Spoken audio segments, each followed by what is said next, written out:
இருந்ததுனால ஆண்டவர் வேதனையோடு இந்த வார்த்தை சொல்லுகிறார். உங்களுக்கு இதெல்லாம் தெரியுது, இந்த காலத்தை ஏன் உங்களுக்கு நிதானிக்க தெரியவில்லை என்று ஆண்டவர் சொல்லுகிறார். இது கடைசி காலம். என்னால் பழைய ஏற்பாட்டு காலம், புதிய ஏற்பாட்டு காலம், இப்போ நம்ம வாழ்வது கடைசி காலம். இந்த காலத்தை தான் நம்ம நிதானித்து கொள்ள வேண்டும். நாம் வந்திருப்பது கடைசி காலம். அப்படின்னா உலகத்தின் முடிவு காலம் என்று வேதம் சொல்லுகிறது. அப்போ உலகத்தின் முடிவு காலத்திலே நம்ம வந்திருக்கிறோம், கடைசி காலத்திலே நம்ம வந்திருக்கிறோம். இந்த கடைசி காலத்திற்கு என்ன அடையாளம்? இந்த கடைசி காலம் ஏன் முக்கியமான காலம் என்றால், இந்த காலத்தில் தான் இயேசு திரும்ப வரப்போகிறார். அவருடைய வருகையின் காலம் என்று கூட நாம் சொல்லலாம். அதனால தான் இந்த காலத்தை நம்ம நிதானிக்க வேண்டும் என்று ஆண்டவர் விரும்புகிறார். இப்போ இது கடைசி காலம் என்பதற்கு என்ன அடையாளம்? எதை வைத்து நிதானிப்பது? ஆண்டவர் நிதானியுங்கள் என்று சொல்லுகிறாரே, எதை வச்சு நம்ம நிதானிப்பது? பரிசுத்த மத்தேயு எழுதின சுவிசேஷம் 24ஆம் அதிகாரம், மத்தேயு 24ஆம் அதிகாரம், வேதத்தை திருப்பி பாருங்க. மத்தேயு 24ஆம் அதிகாரம் 3வது வசனத்தில் இயேசு ஒலிவமலையில் உட்கார்ந்திருக்கும் போது சீஷர்கள் வந்து என்ன கேட்குறாங்க? வாசிங்க. சீஷர்கள் அவரிடத்தில் தனித்து வந்து, இவைகள் எப்பொழுது சம்பவிக்கும்? உம்முடைய வருகைக்கும் உலகத்தின் முடிவுக்கும் அடையாளம் என்ன? எங்களுக்கு சொல்ல வேண்டும் என்றார்கள்.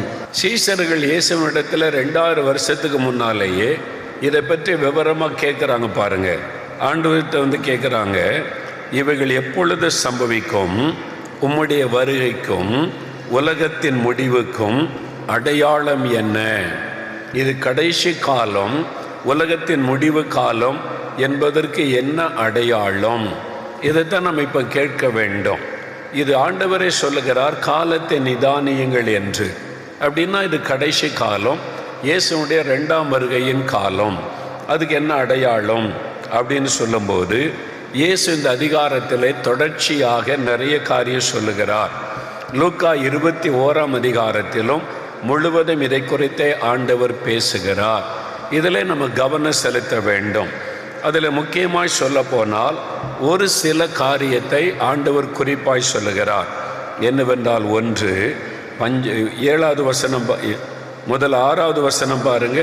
யுத்தங்களையும் யுத்தங்களின் செய்திகளையும் கேள்விப்படுவீர்கள், கலங்காதபடி எச்சரிக்கையாயிருங்கள். பார்த்தீங்களா, யுத்தங்கள், யுத்தங்களின் செய்திகள். இன்றைக்கு யுத்தம் செய்தி நிறைய கேட்டுக்கொண்டே இருக்கிறோம். உலகத்தின் சில பகுதிகளில் தொடர்ச்சியாக யுத்தம் நடந்து கொண்டே இருக்கிறது. பாருங்கள், ரஷ்யா உக்ரைன் யுத்தம் சில மாதத்தில் முடியும்னு நினச்சா வருஷத்தை தாண்டி விட்டது. யுத்தம் தொடர்ச்சியாக நடந்து கொண்டிருக்கிறது. இப்போ இஸ்ரவேல் இந்த பலஸ்தீனா என்ற தீவிரவாதிகள் யுத்தம் ஆரம்பித்து நடந்து கொண்டிருக்கிறது. ரத்தம் சிந்தப்படுகிறது. லெபனான் யுத்தத்தில் குதித்து விட்டது. இன்னொரு பக்கத்தில் சீனா தேசத்தினுடைய போர்க்கப்பல்கள் தைவானுடைய கடற்பகுதியில் அது நிறுத்தப்பட்டிருக்கிறது. எந்த சமயத்திலும் தைவானோடு யுத்தம் பண்ணக்கூடும் என்ற செய்தி வருகிறது. தைவான் சின்ன நாடு. அங்கே உள்ள எல்லாரையுமே நீங்கள் போர் பயிற்சி எடுத்துக்கொள்ளணும், சீனா எந்த நேரத்தில் நம்மை தாக்கக்கூடும் என்பதாக அரசாங்கம் அறிவித்து யுத்தத்துக்கு மக்களை ஆயத்தப்படுத்துகிறார்கள். இன்னொரு பக்கத்தில் வளைகுடா நாடுகளில் 2 நாடுகளுக்கு சில வருஷமாக யுத்தம் நடைபெற்று கொண்டே இருக்கிறது. அங்கே யுத்தத்துக்கு முடிவு வந்த பாடில்லை. இந்த மாதிரி உலகத்தில் பல தேசங்களில் யுத்தங்கள் நடந்து கொண்டே இருக்கிறது. சில தேசங்களில் உள்நாட்டு யுத்தம் நடைபெறுகிறது. மியான்மர் தேசத்தில் உள்நாட்டு யுத்த இராணுவத்திற்கும் மக்களுக்குமான யுத்தம் நடைபெறுகிறது. இன்னும் சில தேசங்களில் கூட இராணுவத்திற்கும் மக்கள் படைக்கும் நடக்கிற யுத்தங்கள் நடக்கிறது. அப்போ யுத்தத்தின் செய்திகள் வேகமாக பெருகி கொண்டே வருகிறதை நம்ம பார்க்கிறோம். அது வேதத்தில் ஆண்டவர் சொன்ன முக்கியமான அடையாளம். 7வது வசனம் வரும்போது பஞ்சங்கள், கொள்ளை நோய்கள், பூமி அதிர்ச்சிகள். ஆண்டவர் இயேசு சொல்றார், முக்கியமான இன்னும் 3 காரியம் சொல்றார். ஒன்று பஞ்சங்கள், இன்னொன்று பூமி அதிர்ச்சிகள். இப்போ பாருங்க, பூமி அதிர்ச்சி இப்போ தான் சிரியாவில் துருக்கியில் அந்த பூமி அதிர்ச்சி உண்டாகி ஆயிரக்கணக்கான பேர் மரிச்சாங்க. அந்த செய்தி முடிஞ்சு அவங்க இன்னும் ரெனோவேட் பண்ணவே இல்லை, பாதிப்பில் இன்னும் மீண்டு வரவே இல்லை. ஆப்கானிஸ்தானில் இப்போ பூமி அதிர்ச்சி உண்டாகி 1000க்கு மேற்பட்டவங்க இறந்துட்டாங்க, இடிபாடுகளை அகற்றி கொண்டு இருக்கிறாங்க. உலகத்தின் பல நாடுகளில் பூமி அதிர்ச்சிகள் பயமுறுத்தி கொண்டே இருக்கிறது. தினந்தோறும் உலகத்தில் ஏதோ ஒரு பகுதியில் பூமி அதிர்ச்சி வந்து கொண்டே இருக்கிறது. இதெல்லாம் ஆண்டவர் சொன்ன முக்கியமான அடையாளங்கள். இனி பெரிய அளவில் பூமி அதிர்ச்சிகள் உண்டாகி பாதிப்பை உண்டாக்கும் என்று லூக்கா 21 அதிகாரத்தில் இயேசு சொல்லுகிறார். இதெல்லாம் நடக்கும்போது நம்ம சாதாரணமாக எங்கோ அது நடக்குது என்று நம்ம எடுத்துக்கொள்ளுகிறோம். அதில் வேதம் என்ன சொல்லுகிறது, இயேசு அதை பற்றி என்ன சொல்லி இருக்கிறார்? அப்போ இந்த பூமி அதிர்ச்சிகளும் இந்த யுத்தங்களும் எதை நமக்கு தெரியப்படுத்துகிறது என்பதிலே கவனம் செலுத்த வேண்டும். அதனால தான் ஆண்டவர் சொல்லுகிறார், நீங்கள் இந்த காலத்தை உணராமல் இருக்கிறது என்ன என்பதாக ஆண்டவர் கோபத்தோடு சொல்லுகிறார். அப்போ யுத்தங்களின் செய்திகள், பஞ்சம், இன்றைக்கு பஞ்சம் உலக அளவில் பெரிய பாதிப்பை உண்டாக்கி இருக்கிறது. இலங்கை தேசத்தில் பஞ்சம், வாரத்திற்கு 20 லிட்டர் பெட்ரோல் தான் போட முடியும் 4 வீலருக்கு. 2 வீலர்னால் இன்னும் குறைவாகத்தான். இலங்கையில் எந்த பகுதிக்கு போனாலும் நீங்கள் பெட்ரோல் போட முடியாது. எல்லாமே உங்களுக்கு QR கோடில் பதிவு பண்ணாதான் பெட்ரோல் போடுவாங்க. அதனால் வாகனங்கள் அதிகமாக வெளியே பார்க்க முடியவில்லை. விலைவாசிகள் ஏறிவிட்டது. கவர்மெண்டில் வேலை செய்கிற மக்களுடைய சம்பளம் பாதியாய் குறைக்கப்பட்டு விட்டது. சம்பளம் குறை, விலைவாசி ஏறிவிட்டது, வாழ்வது ரொம்ப கடினம். இலங்கை தேசத்தில் நிறைய மக்கள் ஒரு நாளைக்கு 2 வேளை சாப்பிட பழகிவிட்டார்கள் என்ற செய்தி வருகிறது. 3 வேளை சாப்பிட்டவங்க சாப்பாடு இல்லாததுனால 2 வேளை சாப்பிட்டுக்கு வாழ்வதற்கு பழகிவிட்டார்கள். இந்த செய்தி வந்து கொண்டிருக்கிறது. பஞ்சம். அதே மாதிரி பாகிஸ்தானில் பொருளாதாரம் பாதிக்கப்பட்ட பஞ்சம், பாகிஸ்தான் தேசத்தில். ஆப்கானிஸ்தான் தேசத்தில் பஞ்சம், மக்கள் உணவுக்காக கஷ்டப்படுகிற சூழ்நிலை. சோமாலியாவில், ஆப்பிரிக்காவின் சில நாடுகளில் பஞ்சம், உணவில்லாமல் மக்கள் மரித்து கொண்டிருக்கிற செய்திகள் நாம் திரளாய் கேட்டுக்கொண்டிருக்கிறோம். ரொம்ப ஆச்சரியமான விஷயம் என்ன தெரியுமா? இதெல்லாம் ஒரு ஆப்பிரிக்கா நாடு, இந்த மாதிரி தேசம் என்றெல்லாம் சொல்லுவோம். ஐரோப்பா நாடுகள், செல்வ செழிப்பான தேசங்கள், ஐரோப்பா நாடுகள், அங்கே பஞ்சம். தெரியுமா உங்களுக்கு? பிரான்ஸ் தேசத்திலிருந்து ஒரு பாஸ்டர் வந்திருந்தாங்க, தமிழ் சபை பாஸ்டர். அவங்க சொன்னாங்க, பிரதர், இலங்கை தேசத்தை விட பிரான்ஸ் தேசம் ரொம்ப மோசமான சூழ்நிலையை சந்தித்து கொண்டிருக்கிறது, பொருளாதார பாதிப்பு. அதனால் பெட்ரோல் போடுவதற்கு ரேஷன், அவங்க நீங்கள் கேட்குற அளவுக்கு பெட்ரோல் கிடைக்காது. ஒரு வாரத்துக்கு இவ்வளோ தான் தருவாங்க. வீடுகளில் சமையல் கேஸ் பயன்படுத்துவதற்கு ரேஷன், ஒரு நாளைக்கு இவ்வளோ கேஸ் தான் பயன்படுத்தணும். மின்சாரம் பயன்படுத்துவதற்கு ரேஷன். பஞ்சம் வந்து விட்டார். எங்கள் பிரான்ஸ் தேசத்தில் பஞ்சம். அது மாத்திரமல்ல, இங்கிலாந்து தேசத்தில் லண்டனில் இருக்கிற ஒரு குடும்பத்தாரோடு பேசும்போது சொன்னாங்க, இங்கே என்ன நடக்கு தெரியுமா? என்ன விஷயம் என்று கேட்டேன்.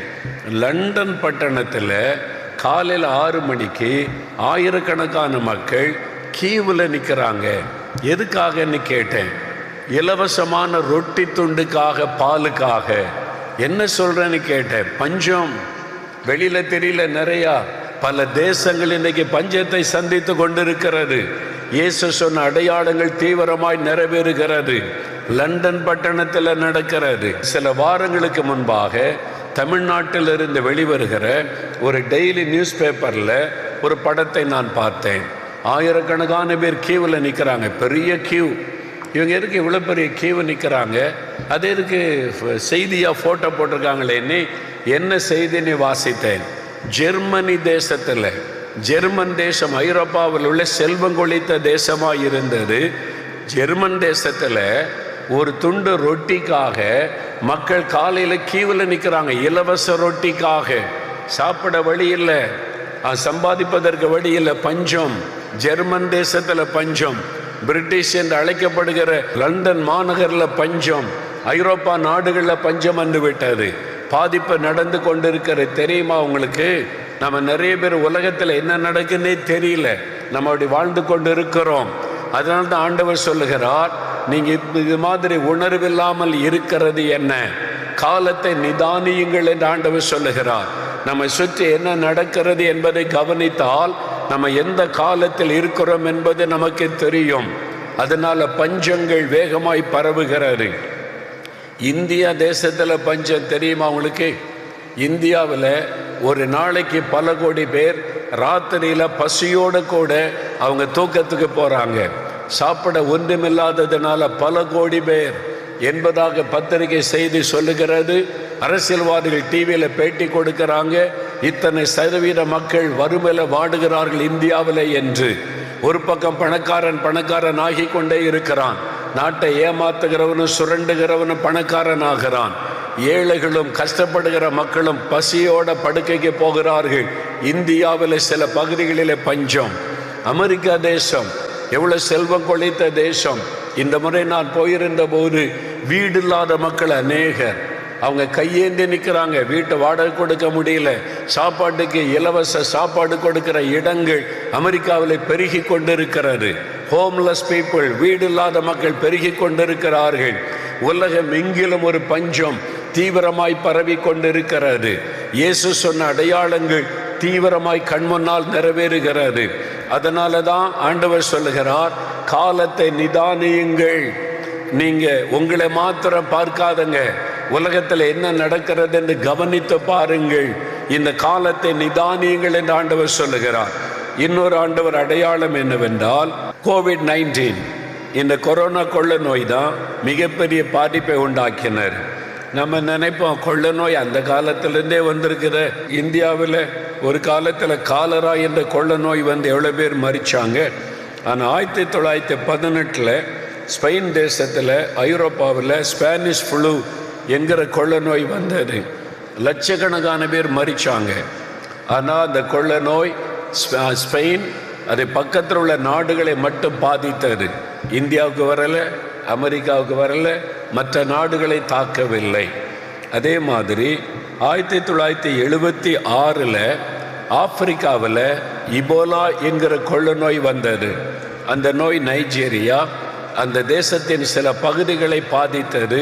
ஆப்பிரிக்காவில் உள்ள மற்ற நாடுகளை கூட அந்த கொள்ள நோய் தாக்கவில்லை. இந்தியாவுக்கு அந்த கொள்ள நோய் வரவில்லை, சிங்கப்பூருக்கு வரவில்லை, அமெரிக்காவுக்கு வரவில்லை. அந்த பகுதியில் மட்டும் பாதித்ததை பார்க்கிறோம்.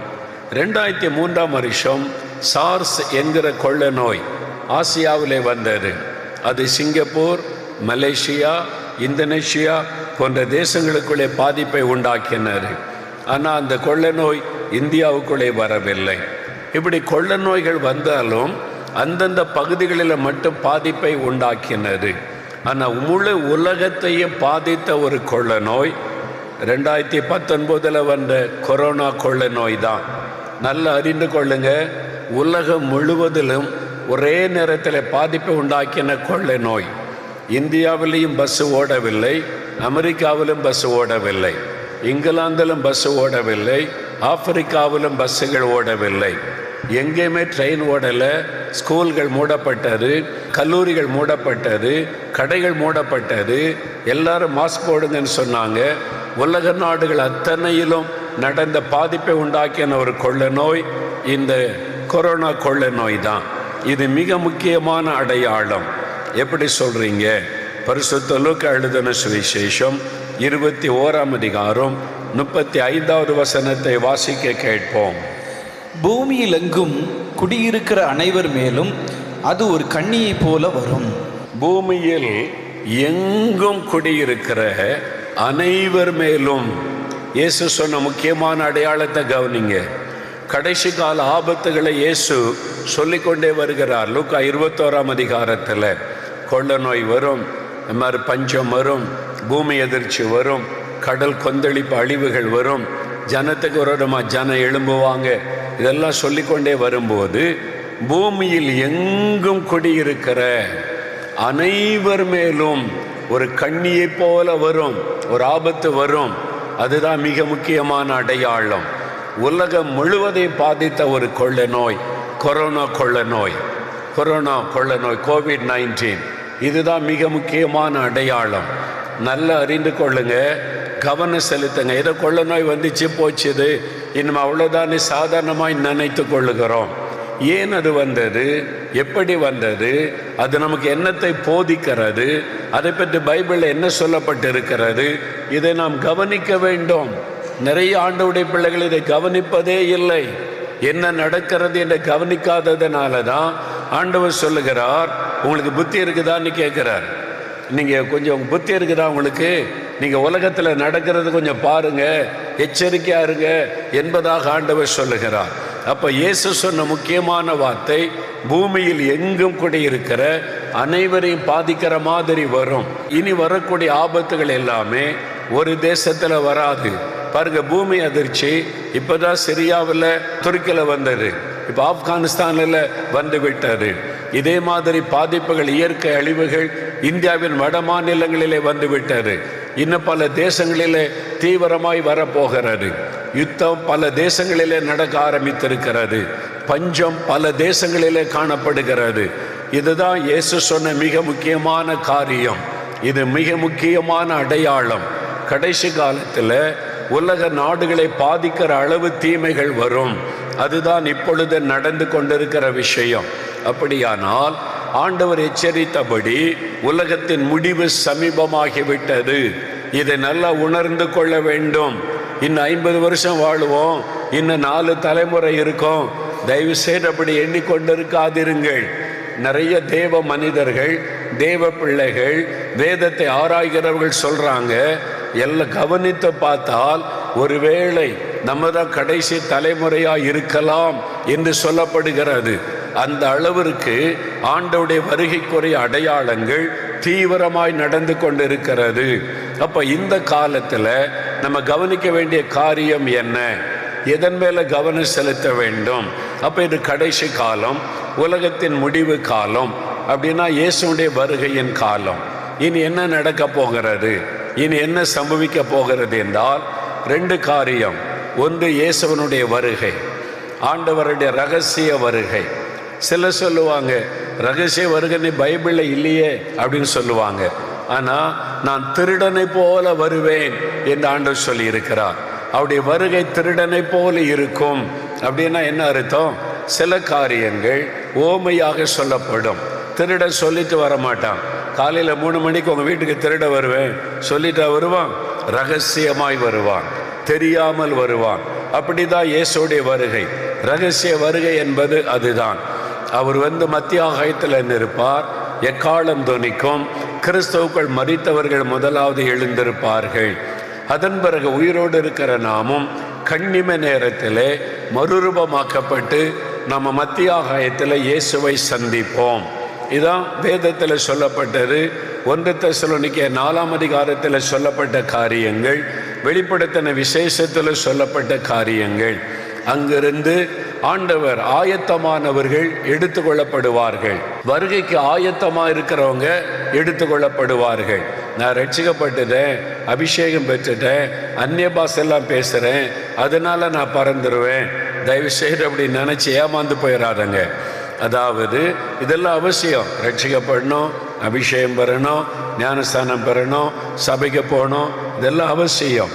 இது மாத்திரம் வச்சுட்டு பரலோகத்துக்கு போயிட முடியாது. ஆயத்தமாக இருக்கிறவங்க, அவரை சந்திக்க ஆயத்தம், தேவனை சந்திக்க ஆயத்தப்படு. 10 கன்னிகளும் ரெடியாக இருந்தாங்க, மணவாளனை சந்திக்க தான் வந்தாங்க, போகிறோன்னு. ஆயத்தமாக இருந்தவங்க போயிட்டாங்க, ஆயத்தம் இல்லாதவங்க கைவிடப்பட்டாங்க. அதனால் ஆயத்தமாக இருக்கணும், அதான் ரொம்ப முக்கியம். நம்மை வருகைக்கு ஆண்டவரை சந்திக்க ஆயத்தப்படுத்தி கொள்ள வேண்டும் என்று வேதம் சொல்லுகிறது. சரி, அப்போ ஒன்று இயேசுடைய வருகை. அவர் வந்த உடனே அடுத்த வினாடியிலே இந்த உலகத்தில் நடக்க போகிற இன்னொரு சம்பவம் அந்தி கிறிஸ்துவின் வருகை, அந்தி கிறிஸ்துவனுடைய வெளிப்பாடு. இயேசுடைய ரகசிய வருகை ஆயத்தமானவங்க எடுக்கப்பட்ட உடனே அந்தி கிறிஸ்து உலகத்தில் வெளிப்படுவான். அதுவரைக்கும் அவன் வெளிப்பட மாட்டான். அவன் இயேசு போன பிறகுதான் அந்தி கிறிஸ்து வெளிப்படுவான். முழு உலகத்தை ஆளுகை செய்கிற ஒரு மனிதன், ஒரு பொலிட்டிக்கல் லீடர் அவன் எழும்புவான். முழு உலகத்தை அவன் ஆட்சி செய்வான்.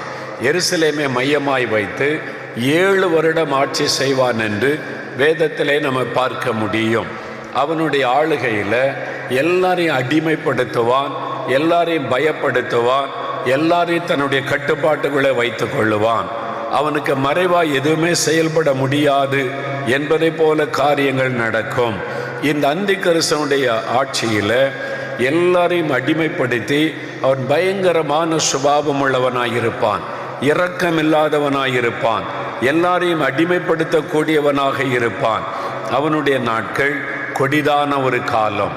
உலகம் முழுமையும் தன்னுடைய ஆளுகையின் கீழே அவன் வைத்திருப்பான் என்பதாக வேதம் சொல்லுகிறது. அவனுக்கு துணையாக கள்ள தீர்க்கதரிசி அவன் இருப்பான். சாத்தான் இந்த அந்திகிறிஸ்துவுக்கு முழு அதிகாரத்தை கொடுப்பான். சாத்தானுடைய முழு அதிகாரம் பெற்றவனாக அந்திகிறிஸ்து செயல்படுவான். அதனால தான் இப்போவே பாருங்களேன், 1 வேர்ல்டு 1 கவர்மெண்ட் இந்த வார்த்தை அதிகமாக சொல்லப்படுகிறது.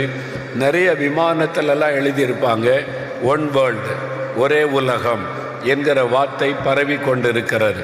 நம்ம நாட்டில் கூட ஒரே தேசம், ஒரே மொழி, ஒரே மதம், ஒரே தேர்தல் அப்படின்னு ஒரே காடு, எல்லாமே ஒன்றுன்னு சொல்கிறாங்கல்ல. இது இவங்க திட்டம் கிடையாது. அந்திகிறிஸ்துவனுடைய ஆளுகைக்காக சாத்தான் உலகத்தை ஆயத்தப்படுத்தி கொண்டிருக்கிறான். ஆகதான் எல்லாரையும் ஒரே கொடையின்களை கொண்டு வர அவன் கிரியை செய்கிறான். அதனால தான் பணமில்லாத பரிவர்த்தனையை இந்த உலகத்திலே கொண்டு வருகிறான். Card system. இது குறித்து பைபிளில் இருக்குது, தெரியுமா உங்களுக்கு? 2000 வருஷத்துக்கு முன்னாலேயே ஆண்டவர் யோவானுக்கு வெளிப்படுத்தின விசேஷத்தில் கர்த்தர் எழுதி வச்சிருக்கிறார். வெளிப்படுத்தின விசேஷம் 13ஆம் அதிகாரம் எடுத்துக்கொள்ளுங்க.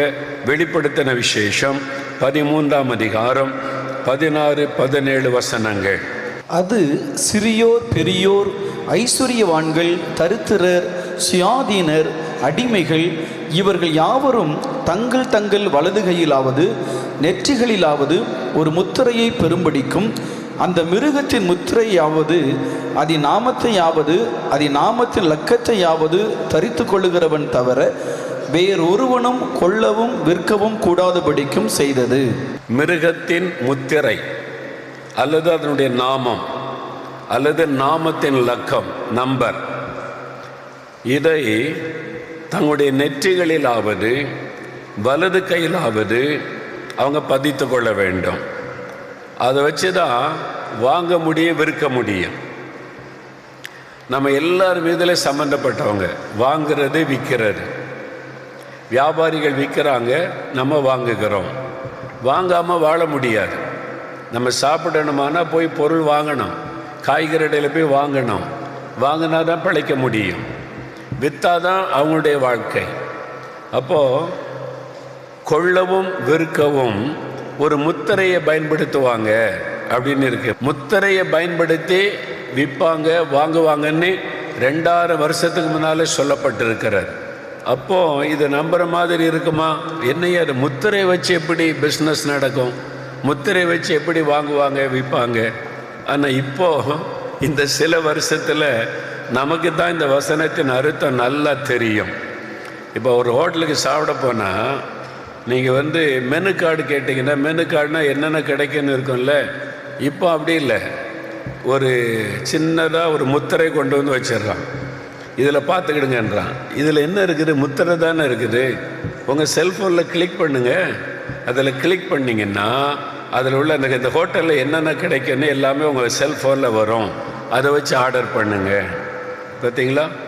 சாப்பிட்டு முடித்த உடனே காசு கட்டணும். என்ன பண்ணோம்? பேடிஎம் முத்திரை, அதை காமிங்க, காசு வெட்டிக்கிடும் எல்லாம். இப்போ நீங்கள் டோல்கேட்டில் போங்க, காருக்கு காசே இப்போ கொடுக்க தேவையில்லை. காரு கண்ணாடியில் ஒரு முத்திரையை ஒட்டி வச்சுட்டா போகிறோம், காசு எடுத்துக்கொள்ளும். முத்திரையை வச்சு வாங்கிறது, விற்கிறது எல்லாமே நம்ம தலைமுறையில் இப்போ தான் வந்திருக்கிறது. அப்போ சில வருஷத்துக்குள்ளே தான் அது வந்திருக்கிறது. 10 வருஷத்துக்கு முன்னால் முத்திரை வச்சு தான் வாங்கணுன்னா யாராவது நம்பியிருப்பீங்களா? அது என்னது, முத்திரை வச்சு எப்படியா வாங்க முடியும்? அப்படி தான் நம்ம கேட்டிருப்போம். ஆனால் இப்போது சின்ன பிள்ளைக்கு கூட தெரியும். ஆனால் முத்திரை QR கோடை வச்சு எல்லாம் செஞ்சிடலாம். இது 2000 வருஷத்துக்கு முன்னாலேயே வெளிப்படுத்தின விசேஷத்தில் ஆண்டவர் எழுதி வைத்திருக்கிற காரியம் இன்றைக்கு நிறைவேறி கொண்டிருக்கிறது. நல்லா அறிந்து கொள்ளுங்க. அதனால தான் வசனத்தை கவனமா பாருங்க, காலத்தை நிதானித்து அறியுங்க. நம்ம கடைசி வேளைக்குள்ளே வந்து விட்டோம். இனி ரொம்ப காலம் செல்லாது. வெளிப்படுத்தின விசேஷத்தில் சொல்லப்பட்ட காரியம் நம்ம கண் முன்னாலே நிறைவேறி கொண்டிருக்கிறதை நம்ம பார்க்கிறோம். சாத்தான் ஒரே இடத்துல இருந்து கொண்டு எல்லாத்தையும் அவன் கண்காணிப்பான், எல்லாத்தையும் அடிமைப்படுத்தி வச்சிருப்பான். அப்படின்னா இஸ்ரவேல் தேசம் எருசலேம் பட்டணத்தில் தான் சாத்தானுடைய தலைமை இடம். அங்கிருந்து கோயம்புத்தூரில் இருக்கிற ஒரு சின்ன கிராமத்தில் இருக்கிற உங்களை அவன் கண்டுபிடிச்சிருவான். அது எப்படி தெரியும்? அவன் இந்த ஏக்க வந்திருக்க மாட்டான், அவனுக்கு எப்படி தெரியும் அப்படின்னா, உங்கள் கையில் செல்ஃபோன் வச்சுருக்கீங்களே, இப்போ அது இல்லாமல் வாழ முடியாதுன்ற சூழ்நிலையை உலகத்தில் உண்டாக்கிட்டாங்க. உங்கள் செல்ஃபோன் நீங்கள் வச்சுருந்தாலும் உங்களை யாரோ கவனிச்சிக்கிட்டே இருக்கிறாங்க. தெரியுமா உங்களுக்கு? உங்கள் செல்ஃபோனை வச்சு உங்களை யாரோ பார்த்துக்கிட்டே இருக்கிறாங்க. நீங்கள் எங்கே போகிறீங்க, எங்கே வர்றீங்க, இன்றைக்கி முழுதும் கோயம்புத்தூரில் இந்த இடத்துக்குள்ளே ஒரு பில்டிங்குள்ளே காலையிலிருந்து இவங்க உட்கார்ந்துருக்குறாங்க அப்படின்னு அவனுக்கு தெரியும். நீங்கள் கூட்டம் முடிச்சுட்டு ஒரு ரெஸ்டாரண்ட்டில் போய் சாப்பிட்லான்னு சொல்லி நீங்கள் ஒரு செல்ஃபோனில் அப்படியே நீங்கள் ஒரு போட்டு பாருங்கள். ஒன்று இந்த ஹோட்டல் பக்கத்தில் எந்த ஹோட்டல் இருக்குன்னு வரிசையாக இந்த ரோட்டில் இருக்கிற எல்லா ஹோட்டல் விளம்பரமும் உங்கள் செல்ஃபோனில் வந்துடும். அப்படின்னா என்ன அர்த்தம்? உங்களை யாரோ ஒருத்தன் பார்த்துக்கிட்டே இருக்கிறான், நீங்கள் என்ன தேடுறீங்கன்றதை செல்ஃபோனில் அவன் கவனிச்சிக்கிட்டே இருக்கிறான். ஒரு கடையில் போய் துணி எடுக்கணும், துணி கடை தேடினா கோயம்புத்தூரில் இருக்கிற அத்தனை துணி கடை விளம்பரமும் உங்கள் செல்ஃபோனில் வந்துடுது. வருதா இல்லையா? நீங்கள் அதை கவனிக்கிறதே இல்லை. நாங்கள் எல்லாமே உள்ளே வருது, ஜாலியாக இருக்கிறீங்க. இதை பற்றி பைபிளில் சொல்லியிருக்குது. இது எதை காமிக்குது? உங்களை ஒருத்தன் பார்த்துக்கிட்டே இருக்கான், உங்களை யாரோ ஒருத்தன் கண்காணித்து கொண்டே இருக்கிறான். அறிந்து கொள்ளுங்க. Smart watch, smart cellphone, smart car எல்லாமே ஒருத்தன் கண்காணிக்கிறான். அந்தி கிறிஸ்துவின் வருகைக்காக முழு உலகமும் ஆயத்தப்படுத்தப்பட்டு கொண்டிருக்கிறது. அமெரிக்காவில் ஒரு பெரிய பணக்காரன் இருக்கிறான். அந்த ஆள் உலக பிரசித்தி பெற்ற ஒரு பெரிய செல்வந்தன். அவர் மட்டுமே வானத்தில் 150 சேட்டலைட் நிறுத்தியிருக்கிறான் ஒரே ஆள்.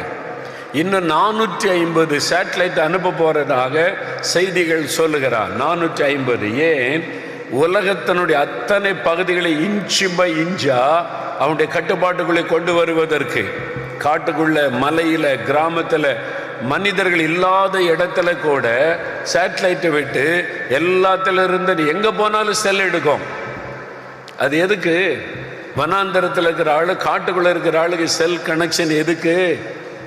நீங்கள் நாளைக்கு ஓடி காட்டுகளை ஒளிஞ்சாலும் அந்தி கிறிஸ்து கண்டுபிடிப்பதற்கு. வனாந்தரத்தில் யாருமில்லாத இடத்துல போய் ஒளிஞ்சிருந்தாலும் அந்தி கிறிஸ்து உங்களை கண்டுபிடிப்பதற்கு உலகம் முழுவதையும் இன்ச்சு பை இன்ச்சாக தன்னுடைய கட்டுப்பாட்டுக்குள்ளே கொண்டு வருவதற்கு, அந்த சமூக வலைத்தளத்துக்குள்ளே கொண்டு வருவதற்கு, சேட்டலைட் அனுப்புவதற்கான காரியம் நடந்து கொண்டிருக்கிறது.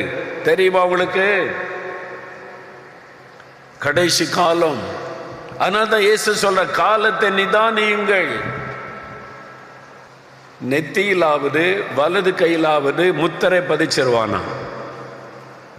இப்போ கொரோனா வந்துச்சுல்ல, கொரோனா காலத்தில், கொரோனா முடிஞ்ச உடனே, அது முடிஞ்சு வர டைமில் நீங்கள் ஆஸ்பத்திரிக்கு போனால், ரயில்வே ஸ்டேஷனுக்கு போனால், அல்லது பஸ் ஏற போனால், ஒரு பொது இடத்துக்கு போனால், போன உடனே அங்கே வாசலில் நின்று துப்பாக்கி மாதிரி ஒன்று நீட்டினாங்களா? துப்பாக்கி மாதிரி. நீங்கள் உடனே என்ன செஞ்சீங்க? யோசிச்சு பாருங்க, என்ன செஞ்சீங்க? எதை காமிச்சிங்க? நெத்தி காமிச்சிங்க அல்லது பைபிள் எழுதியிருக்கா? 2000 வருஷத்துக்கு முன்னாலே ஆவியானவர் எழுதி வச்சிட்டாரு, நெத்தியிலாவது வலது கையிலாவது முத்திரையை பதித்து விடுவான். அப்போ கொரோனா காலத்தில் முத்திரை பதிச்சுட்டாங்களா? இல்லை. அந்தி கிறிஸ்து வரும் பொழுது முத்திரை பதிப்பதற்கு உங்களுடைய மனதை அவன் ஆயத்தப்படுத்துகிறான். உலகம் முழுவதும் மக்களுடைய மைண்ட் அவன் ஆயத்தப்படுத்திட்டான். ஏற்கனவே நெத்தியையும் வலதையும் காமிச்சு நம்ம பழகிட்டோம். இனிமே உங்க நெத்தியில கையில் ஒரு இதை பதிச்சுக்கிடுங்கன்னு சொன்னால் ஈஸியாக கொண்டு கை நீட்டிடுவாங்க, ஈஸியாக கொண்டு நெத்தியை கொடுத்துருவாங்க. மக்களை அந்தி கிறிஸ்துவின் வருகைக்கு ஆயத்தப்படுத்துவதற்கு சாத்தான் இதையெல்லாம் செய்து கொண்டிருக்கிறான். இப்ப ஒரு சிப் கண்டுபிடிச்சிருக்காங்க, அரிசியை விட சின்னதான். நம்ம ஊர் அரிசி இருக்குல்ல, அதை விட சின்னதாக ஒரு சிப்பு கண்டுபிடிச்சிருக்கிறாங்க அமெரிக்காவில். அந்த சிப்புக்குள்ள 20 லட்சம் இன்ஃபர்மேஷனை வைக்க முடியுமா? 20 லட்சம் இன்ஃபர்மேஷன் உங்களை பற்றி, உங்கள் பேர், அப்பா பேர், தாத்தா பேர், பரம்பரை, உங்கள் ஃபேமிலியில் எத்தனை பேர், உங்களுக்கு ரேஷன் கார்டு இல்லை நம்பர் என்ன, உங்களுடைய பேங்க் நம்பர் என்ன, அக்கௌண்ட் எங்கே இருக்குது, எங்கே வேலை பார்க்குறீங்க, உங்கள் வீட்டில் யாரெல்லாம் இருக்கீங்க, எந்த ஆஸ்பத்திரிக்கு போகிறீங்க, உங்கள் டாக்டர் யார், எல்லாமே அதுக்குள்ளே வந்துடுற கார்டுக்குள்ளே அதை நெத்தியில் பதிச்சிருவான். வேதத்தில் சொல்லப்பட்ட வசனம் கண் முன்னாலே நிறைவேறி கொண்டிருக்கிறார். இப்போவே அமெரிக்காவில் சொல்லிட்டாங்க, சிப்பை பதிக்க பதித்து கொள்ளுங்க. வெகு சீக்கிரத்தில் பாருங்கள் நிறைய பேர் பதிக்க ஆரம்பிச்சிருவாங்க. நீங்கள் போய் பதிச்சிடாருங்க, சிப்பை பதிச்சிருங்க, கார்டெலாம் வைக்க முடியல அப்படின்னு பதிச்சிடாங்க. நெத்தியையோ கையையோ கொடுத்து பதிச்சிட்டீங்க, நரகந்தான் கன்ஃபார்ம்.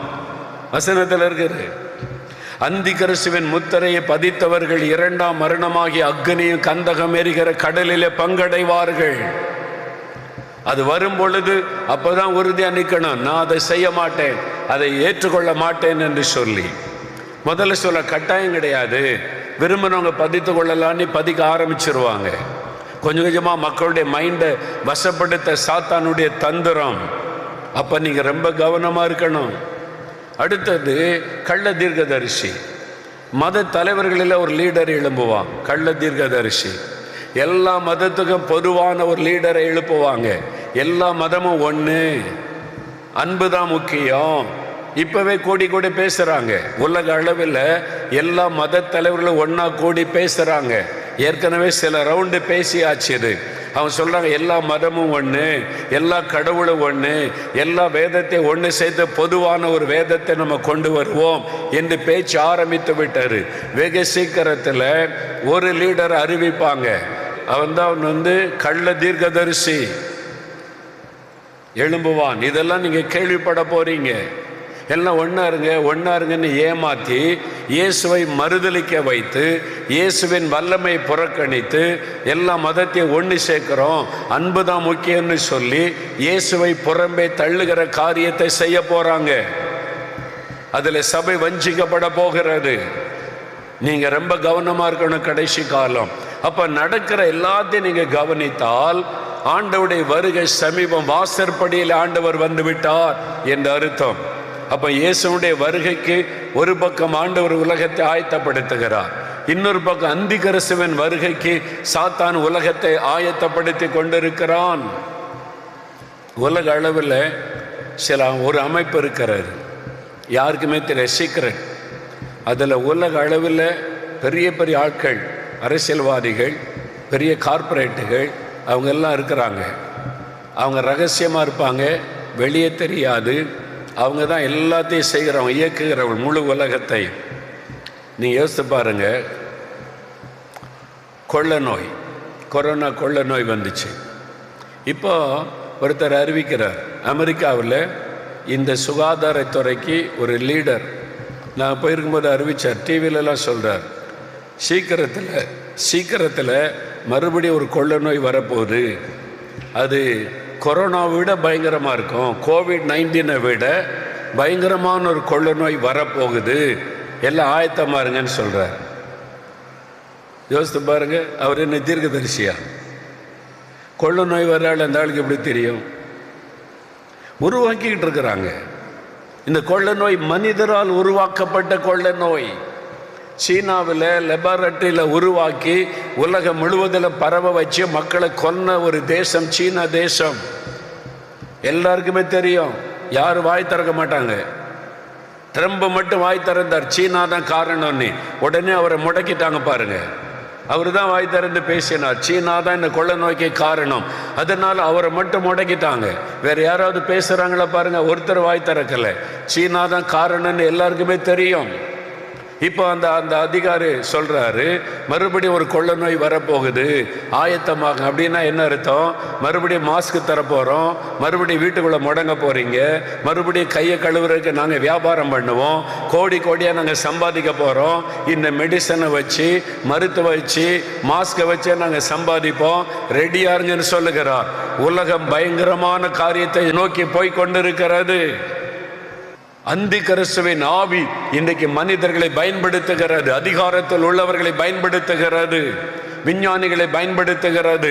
அந்தி கிறிஸ்துவின் ஆவி இப்பொழுதே உலகத்தில் கிரியை செய்கிறது. இதையெல்லாம் நீங்க அறிந்து கொண்டு ஆண்டவர் சொல்லுகிறார், காலத்தை நிதானியுங்கள். மனிதர்களை பயமுறுத்தி முடக்குவதுதான் அந்தி கிறிஸ்துவின் வேலை. அது இப்பவே ஆரம்பிக்கிறாங்க. கொள்ள நோய் வரப்போது, வீட்டுக்குள்ள இருங்க, பயந்து நம்மளை முடக்க பண்ணுவதற்கு. எல்லாம் மாஸ்க் போடுங்க, எல்லாருமே கை கழுவிக்கிட்டே இருங்க, அப்பதான் வராது. அப்ப கை கழுவுனா வராதா? அவனும் செத்து போயிட்டானே. மாஸ்க் போட்டா வராதா? அவனும் செத்து போயிட்டானே. யாரும் பதில் சொல்ல மாட்டாங்க. யோசித்து பாருங்க. நம்மளை பயமுறுத்தி அடிமைப்படுத்துவது தான் கடைசி காலத்தில் சாத்தானுடைய திட்டம். மக்களை பயப்படுத்தி பயப்படுத்தி அவங்களை அடிமையாக்குவது. அந்திகிறிஸ்து வெளிப்படும் போது அதைத்தான் செய்வான். மக்களை பயமுறுத்தி அடிமையாக்கி சித்திரவதை பண்ணுவான். இதான் வேதம் சொல்லுகிறது. அதுக்கான காரியம் இப்பொழுதே உலகத்தில் நடக்க ஆரம்பித்து விட்டது. கேட்கவே பயங்கரமா இருக்குல்ல, பயமா இருக்குல்ல. ஆனா ஒரு நற்செய்தி சொல்லுகிறேன். இந்த அந்திகிறிஸ்து வெளிப்படுவதற்கு முன்பாக ஒரு மாபெரும் எழுப்புதல் வரப்போகிறது. ஆவியானவர் எழுப்புதலை உண்டாக்க போகிறார். வருகைக்கு ஒரு கூட்ட உலகத்தை ஆயத்தப்படுத்துவதற்கு. அதனாலதான் இயேசுடைய வருகைக்கு முன்னால, அந்திகிறிஸ்து வெளிப்படுவதற்கு முன்பாக உலகத்தில் நடக்க போகிற ஒரு அற்புதமான நிகழ்வு தான் உலகம் தழுவின எழுப்புதல். ஆவியானவர் பலமாய் ஊற்றப்பட போகிறார். உலகமே மறுரூபமாக்கப்பட போகிறது. சாத்தானுடைய வல்லமையை மடங்கடிக்கிறவர் ஆவியானவர். அல்லேலூயா. அதனாலதான் இந்த எழுப்புதலை குறித்து ஆண்டவர் பேச சொல்லுகிறார். இது சாதாரண ஒரு செய்தி கிடையாது. இனி நடக்க போகிற சம்பவம், இனி வரப்போகிற ஆபத்து, இனிமேல் என்ன நடக்க போகிறது உலகத்தில், தேவனுடைய உள்ளத்தில் இருக்கிறதை அறிந்து கொள்ளும்படிக்கு தேவன் இந்த காரியத்தை செய்து கொண்டிருக்கிறார். ஆகவே தான் உங்களை அழைத்து கொண்டு வந்து உங்களோடு பேசுகிறார். நீங்கள் இந்த வேத வசனத்தை மனதிலே பதித்து கொள்ள வேண்டும். கடைசி காலத்தில் வந்துவிட்டோம். நம்மை சுற்றிலே நடக்கிற நிகழ்வுகள் அந்திகிறிஸ்து ஆளுகைக்கு ஆயத்தப்படுத்துகிற ஒரு காரியம் நடக்கிறது. இன்னொரு பக்கத்தில் இயேசுவுடைய வருகைக்கு ஆவியானவர் ஆயத்தப்படுத்துகிறார். நாம் ஆயத்தமாக வேண்டும். இந்த சிந்தை நமக்குள்ள இருக்க வேண்டும். இனி ரொம்ப காலம் செல்லாது. இந்த கடைசி கால ஆபத்துகள், கொள்ள நோய், பஞ்சம், பூமி அதிர்ச்சி, இயற்கையினால் அழிவுகள். இன்னொரு அடையாளம் சொன்னார் இயேசு கிறிஸ்து. மத்தேயு 24 அதிகாரம் 9வது வசனம். அப்பொழுது உங்களை உபத்திரவங்களுக்கு ஒப்பு கொடுத்து உங்களை கொலை செய்வார்கள். என் நாமத்தின் நிமித்தம் நீங்கள் சகல ஜனங்களாலும் பகைக்கப்படுவீர்கள். இது ஒரு அடையாளம். உபத்திரவம், சபைக்கு உபத்திரவம், ஊழியங்களுக்கு உபத்திரவம். மணிப்பூர்ல நடக்கிறதே அது இந்த வசனம். உங்களை கொலை செய்வாங்க, சகல மனுஷர் உங்களை பகைப்பாங்க. இந்தியாவில் நடக்கிறது, வடகொரியாவில் நடக்கிறது. உலகத்தில் தினந்தோறும் இரத்த சாட்சியாக அநேக கிறிஸ்தவர்கள் மரித்து கொண்டிருக்கிறாங்க தெரியுமா? தினந்தோறும் செத்து கொண்டிருக்கிறாங்க. தினந்தோறும் ஊழியர்கள் ஜெயிலில் அடைக்கப்படுகிறார்கள். வடகொரியாவில், பூட்டான்ல, உலகத்தின் பல நாடுகளில் இன்றைக்கு ஊழியர்கள் சிறைச்சாலையில் சித்திரவதை அனுபவித்துக் கொண்டிருக்கிறாங்க. ஏன் இந்தியாவுடைய வட மாநிலங்களில் அநியாயமாய் பொய்யான குற்றச்சாட்டுகளோடு மிஷனரிமார்கள் ஜெயிலில் இருக்கிறாங்க. தெரியுமா உங்களுக்கு? இயேசு சொன்ன அடையாளங்களில் ஒன்று, உபத்திரவப்படுத்துவாங்க, உங்களை பகைப்பாங்க. இதுவும் அடையாளங்களில் ஒன்று. சரி, இந்த மாதிரி சமயத்தில் என்ன செய்யணும்? இந்த கடைசி கால ஆபத்து வருது, உபத்திரம் வருது, பாடுகள் வருது, பஞ்சம் வருது, கொள்ள நோய் வருது. எப்படி தப்பித்து கொள்ளுவது? இதற்கு வழியே இல்லையா? ஆண்டவர் ஒரு வழி சொல்றார். லூக்கா 21 அதிகாரம் 36வது வசனம். ஆகையால் இனி சம்பவிக்க போகிற இவைகளுக்கெல்லாம் நீங்கள் தப்பி மனுஷகுமாரனுக்கு முன்பாக நிற்க பாத்திரவான்களாக எண்ணப்படுவதற்கு எப்பொழுதும் ஜெபம் பண்ணி விழித்திருங்கள் என்றார். நல்ல கவனிங்க. ஆகையால் என் பிள்ளைகளே, இது கடைசி காலம், வருகையின் காலம், அந்திகிறிஸ்து வெளிப்பட போகிற காலம். அதனால் இது கடைசி காலமாக இருக்கிறது. உங்கள் உலகம் எங்கிலும் பயங்கரமான தீமைகள் நடக்கிற காலம்.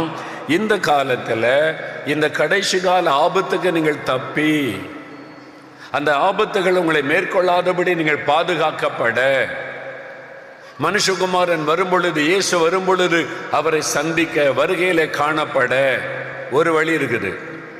இயேசு சொல்றார், ஒரு வழி இருக்குது. என்ன வழி? எப்பொழுதும் ஜெபம் பண்ணி விழித்திருங்கள். அல்லேலூயா. அந்த வசனத்தை எடுங்க. லூக்கா 21:36 ஆகையால் இனி சம்பவிக்க போகிற இவைகளுக்கெல்லாம் நீங்கள் தப்பி மனுஷகுமாரனுக்கு முன்பாக நிற்க பாத்திரவான்களாக எண்ணப்படுவதற்கு எப்பொழுதும் ஜெபம் பண்ணி விழித்திருங்கள். இதான் ஒரே வழி, குறுக்கு வழியெல்லாம் கிடையாது. ஜெபம் ஜெபம் ஜெபம், எப்பொழுதும் ஜெபம் பண்ணி விழித்திருங்கள். அவங்க தான் தப்ப முடியும், அவங்க தான் பாதுகாக்கப்பட முடியும். அவங்க பூமி அதிர்ச்சியே வந்தாலும் நீங்க பாதுகாக்கப்படுவீங்க. கொள்ள நோய் சுற்றிலும் வந்தாலும் நீங்க பாதுகாக்கப்படுவீங்க. எப்பொழுதும் ஜெபம் பண்ணி விழித்திருக்கணும்.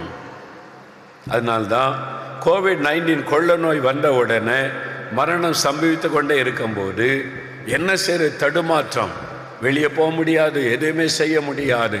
நான் தேவ சமூகத்தில் அமர்ந்திருந்த போதுதான் ஆண்டவர் சொன்னார், மகனே, இதுக்கு ஒரே மருந்து ஜெபந்தான்.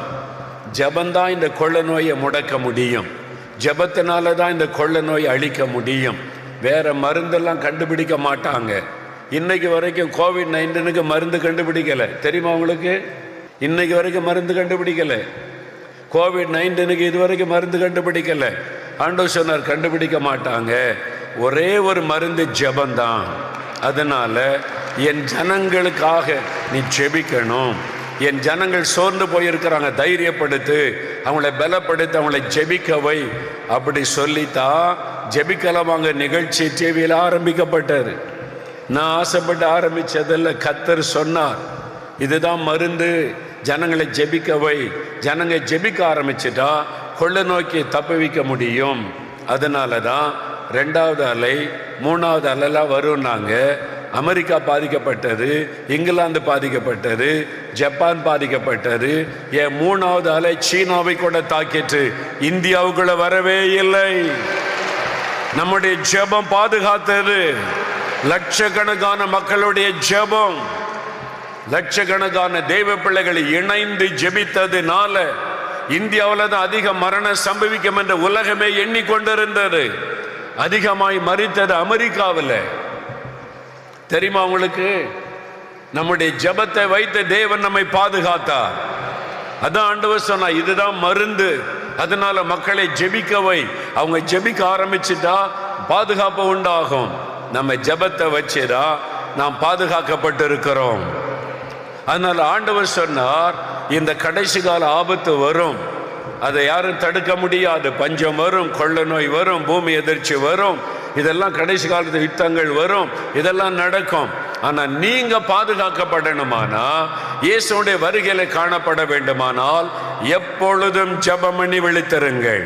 அல்லேலூயா. எப்பொழுதும் ஜெபம் பண்ணி விழித்திருங்கள். அதனாலதான் நாங்க ஜெபம் ஜெபம் ஜெபம்னு சொல்ல காரணம். இயேசு சொன்னார், இது இயேசு சொன்ன வார்த்தை.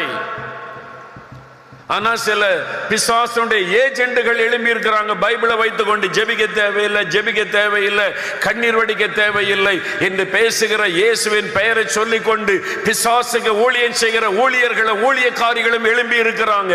ஏமாந்து போகாதங்க. இயேசு சொன்னதை கவனிங்க. இது நான் சொன்னதல்ல, இயேசு சொன்ன வார்த்தை. நீங்கள் இதுக்கு தப்பணுமானால் ஒரே ஒரு வழிதான் இருக்கிறது, எப்பொழுதும் ஜெபம் பண்ணி விழித்திருங்கள். சோம்பேறிகளும் சோம்பலான ஊழியர்களும் கள்ள தீர்க்கதரிசிகளும் எழும்பி ஜெபம் தேவையில்லை, ஜெபிக்காதங்க, உபவாசம் தேவையில்லை, இந்த மாதிரி பொய்யான காரியத்தை சொல்லி உங்களை அழிப்பதற்கான வழிகளை சொல்லிக் கொடுக்கிறாங்க. அதுக்கு பின்னால் இருப்பது பொய்யின் ஆவி, பிசாசின் ஆவி, தேவ திட்டத்துக்கு விரோதமாய் எழும்பி இருக்கிற ஆவி, இயேசு சொல்வதற்கு மாறானதை பேசுகிற ஆவி. நீங்க கவனமா இருக்கணும்.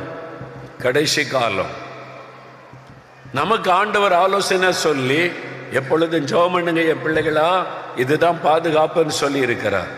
எப்பொழுது எப்படிங்க ஜெபிக்கிறது? தினம் 1 மணி நேரம் ஜெபிங்கன்னா பரவாயில்ல, காலையில் எழுப்பி 1 மணி நேரம் பைபிள் வாசி ஜெபிச்சுட்டு வந்துடலாம். எப்பொழுதும் ஜெபம் பண்ணுன்னு சொல்றாரு இயேசு கிறிஸ்து. அது முடியுமா? எப்பொழுதும் எப்படிங்க ஜெபிக்கிறது? எப்பொழுதுமே ஜெபிச்சுக்கிட்டு இருக்க முடியுமா? நிறைய பேர் உள்ளத்தில் அந்த கேள்வி எழும்பும் இல்லை?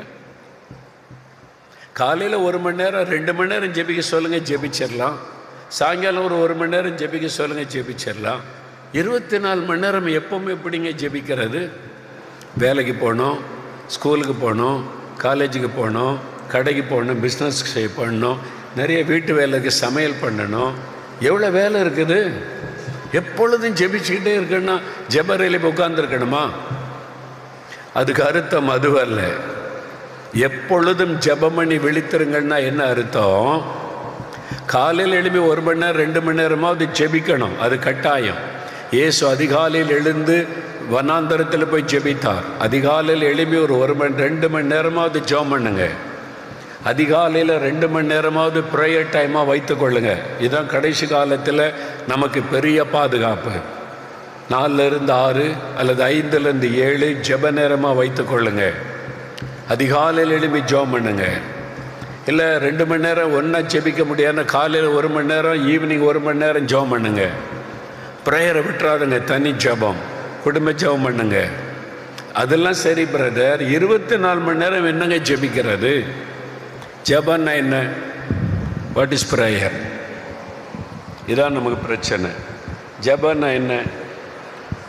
முழங்கால் போட்டு ஆண்டவரே எனக்கு சுகந்தாங்க, எனக்கு விடுதலை கொடுங்க, என் பிள்ளைக்கு கல்யாணம் பண்ணி வைக்கணும், குழந்தை கொடுங்க, ஊழியத்தை ஆசீர்வதிங்க, இப்படி கேட்க, இதான் ஜெபம்னு நினைக்கிறோம். இல்லை, ஜெபம்னா என்ன? Communicate with our heavenly father, இயேசுவோடு கூட ஐக்கியப்படுவது, ஃபெலோஷிப் வித் காட். அதான் ஜெபம். ஜெபம்னா என்ன? நம்ம போய் நம்முடைய தேவைகளை கேட்போம், அதான் ஜெபம்னு நினைக்கிறோம். அது ஒரு பகுதி தான். ஜெபம் என்பது fellowship with our Lord Jesus, இயேசுவோடு ஐக்கியப்படுவது, இயேசுவோடு வாழுவது. ஃபெலோஷிப் வித் காட், நாம் அவரோடு பேசணும், அவர் நம்மோடு பேசணும். அதான் ஜெபம். தேவனோடு பேசுவது, தேவன் சொல்லுவதை கேட்பது. ஆண்டவரோடு பேசுன்னா ஜெபரையில் போய் முழங்கால் போட்டு தானே பேச முடியும். ஆரம்பத்தில் அது மாதிரி தான் இருக்கும். ஜெபரையில் போய் நல்ல ஆவியில் நிரம்பி அந்நிய பாஷையில் ஜெபிப்பது, ஆண்டவரோடு பேசுவது. அதன் பிறகு உங்களுக்கு சொல்லட்டுமா, இந்த பரம்பரை கிறிஸ்தவங்களை விட இப்போ இந்துவாக இருந்து ரட்சிக்கப்படுறாங்க பாருங்க, அவங்க இயேசுவை பற்றி நல்லா தெரிஞ்சு வச்சிருக்கிறாங்க.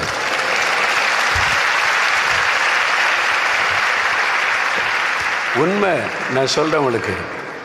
1 மாதத்துக்கு முன்னால் ஒரு சாட்சி, இந்து குடும்பத்தில் பிறந்த ஒரு சகோதரி, அவங்க தீர்த்தத்தை எடுத்துருக்கிறாங்க.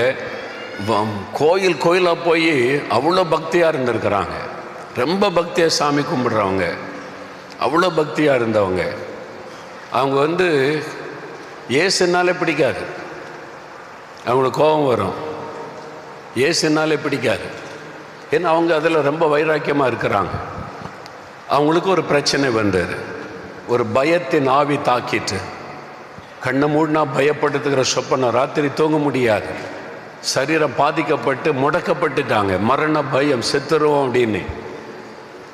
மந்திரவாதிகிட்ட போனாங்க, ஆயிரக்கணக்காக பணம் செலவு பண்ணாங்க, மந்திரவாதம் பண்ணாங்க. ஒரு மந்திரவாதி, 2 மந்திரவாதி, பணம் தான் செலவாச்சு, ஒன்று விடுதலை இல்லை.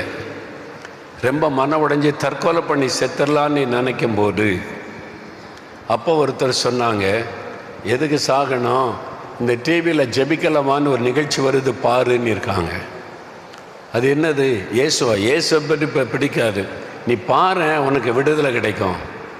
சரி நீ வேண்ட வெறுப்போட பார்த்துருக்குறாங்க. அதில் சொல்லப்பட்ட சாட்சிகள் அவனுடைய உள்ளத்தை தொட்டது. இப்படிலாம் நடக்குதா? இப்போ இது உண்மைதானா? ஏதோ கிறிஸ்தவங்க பணம் கொடுத்து சாட்சி சொல்ல வைக்கிறாங்கன்னு நினச்சேன். அவங்களே வந்து பேசுகிறாங்களே, உண்மையாக நடந்திருக்குதே. அப்போ எனக்கும் இயேசு ஏதாவது செய்வார், எனக்கு ஒரு விடுதலை வேணும். வாழ்க்கையில் முதலாக முழங்கால் போட்டு, இயேசுவே எனக்கு ஒரு விடுதலை கொடுங்க.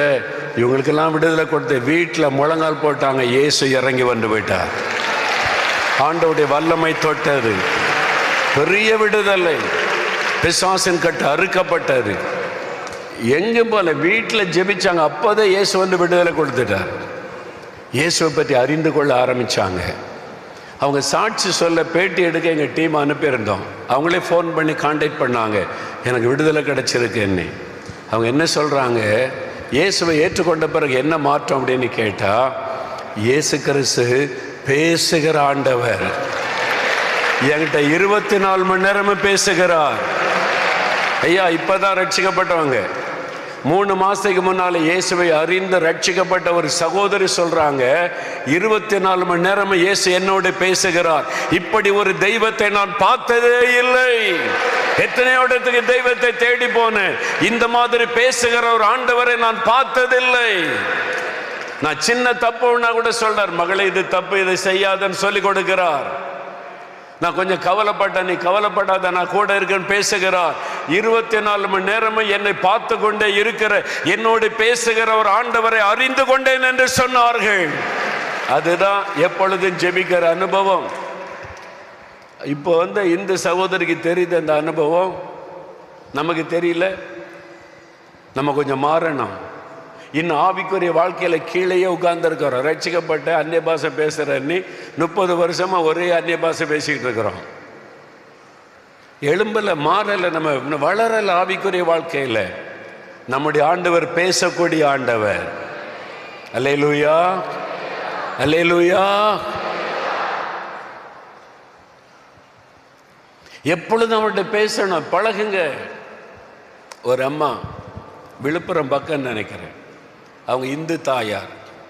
அவங்க மாட்டு பண்ணை வச்சு பால் கறந்து பிஸ்னஸ் பண்ணுறவங்க. அவங்க மாடு கன்றுக்குட்டி போட்டால் அது காளை மாடுன்னா ரொம்ப கஷ்டம். இந்த கன்றுக்குட்டி பெண் கன்றுக்குட்டியாக இருந்தால் இன்னும் பசுமாடு வர வாய்ப்பு. கன்றுக்குட்டி போட்ட உடனே செத்து போயிடும். 1 2 இல்லை, 100க்கு மேலே இறந்து விட்டது. கன்றுக்குட்டி உயிரோடு இருக்காது, பிறந்து உடனே இறந்துடும். ஒரு கன்றுக்குட்டி கூட உயிரோடு இல்லை. இவங்களுக்கு ரொம்ப கஷ்டம். அது என்ன சாபமோ தெரியலையே, என்னென்னவோ பண செலவு பண்ணி இந்த சாபம் மாறுறதுக்கு என்னென்ன பண்ணி ஒன்றும் மாறலை. அப்போ யாரும் சொல்லியிருக்கிறாங்க, இயேசு இங்கேருந்து ஜெபிக்கலாம் வாங்க, நிகழ்ச்சி ஒன்று வருது, டிவியில் பாருன்னு. ஒரு கிராமத்தில் இருந்த ஏழை தாயார், இந்து தாயார் பார்த்துருக்குறாங்க. சாபத்தை குறித்து பேசின போது, ஆமாம் என் வீட்டில் எல்லா கண்ணுக்குட்டி செத்து போகுது, நான் எங்கெங்கோ மந்திரெல்லாம் பண்ணி கயிறுலாம் கொண்டு வந்து மாட்டுக்கு கயிறு கட்டியிருக்கிறாங்க, அதனால் எனக்கு விடுதலை இல்லை, எல்லாம் செத்து போகுது, என்ன பண்ணுறதுன்னு போனபோது வசனத்தின் மூலம் ஆண்டவர் பேசினார். அவங்க பாவத்தை விட்டு மனம் திரும்பி, இயேசுவே என் பாவத்தை மன்னிங்க, என் குடும்பத்தின் மீது சாபத்தை மாற்றுங்க, என்னுடைய மிருக ஜீவனை ஆசீர்வதிங்கன்னு ஜெபிச்சாங்க. எப்போ ஒப்பு கொடுத்தாங்களோ அதற்கு பிறகு பிறந்த அத்தனை கன்றுக்குட்டிகளை உயிரோடு இருக்கிறது. அவங்களுக்கு ஆச்சரியம், 100க்கு மேற்பட்ட கன்றுக்குட்டி மரித்து போனது. நான் இயேசு ஒப்பு கொடுத்த பிறகு எல்லா கன்றுக்குட்டியும் உயிரோடு இருக்குது. ரொம்ப சந்தோஷம். அவங்களுக்கு சாட்சியெல்லாம் எழுதிட்டாங்க. கொஞ்ச நாள் ஆச்சு, சில மாதம் ஆயிடுச்சு. பால் வியாபாரத்தில் லாபம் இல்லை. நிறைய பால் வச்சு வியாபாரம் பண்ணுறவங்க லாபமே இல்லை. மாட்டுக்கு தீவனம் போடணும், எல்லாம் செய்யணும், தவிடு புண்ணாக்கெல்லாம் வைக்கணும், லாபம் இல்லை. லாபம் இல்லைன்னொன்னே இயேசுன் மேலே கொஞ்சம் வருத்தம் வந்துட்டான். என்ன ஆண்டவரே, நான் அவங்கள நம்பி வந்தேன், நீங்கள் சாபத்தை மாற்றினீங்க உண்மைதான், ஆனால் என் பால் வியாபாரத்தில் லாபமே இல்லையே, நஷ்டம்தானே வருது, அப்புறம் நான் உங்களை நம்புகிறேன், என்ன நடக்குது? அப்படி கேட்ட உடனே இயேசு பேசினாராம். அவங்க என்ன சொன்னாங்க தெரியுமா, அந்த வயசான தாயார். அப்போ இயேசு சொன்னாராம், மகளே, நீ பாலில் தண்ணி கலந்து விற்கிறல்ல, நான் எப்படி ஒன்று ஆசீர்வதிக்க முடியும்? கலப்படம் பண்ணுகிற. அவங்க சொன்னது ஒரு இந்து தாயார் சொல்றாங்க. நிறைய கிறிஸ்தவ கள்ளர்கள் இதெல்லாம் மறைச்சிருவாங்க. கலப்படம் பண்ணி விற்கிறது, திருட்டுத்தனம் பண்ணி பிஸ்னஸ் பண்ணுறன்னு மக்களை ஏமாத்துறதெல்லாம் மறைச்சிட்டு பக்தியாக இருப்பாங்க சர்ச்சில் வந்து. அந்த தாயார் சொல்கிறாங்க, அவங்க சொல்கிறாங்க, ஆண்டவர் என்கிட்ட பேசினார். உங்கள்கிட்ட பேசுகிறாரா? பேசினாலும் கேட்க மாட்டீங்களே. கேட்டால் மாமியாரை நேசின்னு சொல்லுவார்ல, மருமகளை இப்படி திட்டாத மகளை மாதிரி நேசின்னு சொல்லுவார்ல. அதனால அவர் பேசுகிறதே கேட்க மாட்டோம். நம்ம கொஞ்சம் மாறணும். அல்லேலூயா சொல்லுங்க. வாக்குத்தத்தம் சொன்னா கேட்போம், காதுல விழும். ஆண்டவர் ஆலோசனை சொன்னா காதுலே வாங்க மாட்டோம். அந்த அம்மாட்ட ஆண்டவர் பேசினாரா, நீ பாலில் கலப்படம் பண்ற, நான் எப்படி உன்னை ஆசீர்வதிக்க முடியும்? ஆண்டவரே இது பாவம்னு எனக்கு தெரியாது. பார்த்தீங்களா, அவங்க இந்து, அவங்களுக்கு தெரியாது. நிறைய பாவம் அவங்களுக்கெல்லாம் லஞ்சம் வாங்குறது பாவம்னு இந்துக்களுக்கு தெரியாது. ஆனால் நமக்கு பைபிள் எழுதி கொடுத்துருக்கிறாரா இல்லையா? கணவர் லஞ்ச பணம் கொண்டு வந்தால் வீட்டுக்கு வெளியில நிறுத்துங்க, சாபம் உள்ள வருதுன்னு அர்த்தம். நமக்கு தான் பைபிள் எழுதி கொடுத்திருக்கிறார். பரிதான பாவம் என்று கிறிஸ்தவங்களுக்கு தான் பைபிள்ல எழுதி கொடுக்கப்பட்டிருக்கிறது. அவங்களுக்கு தெரியாது.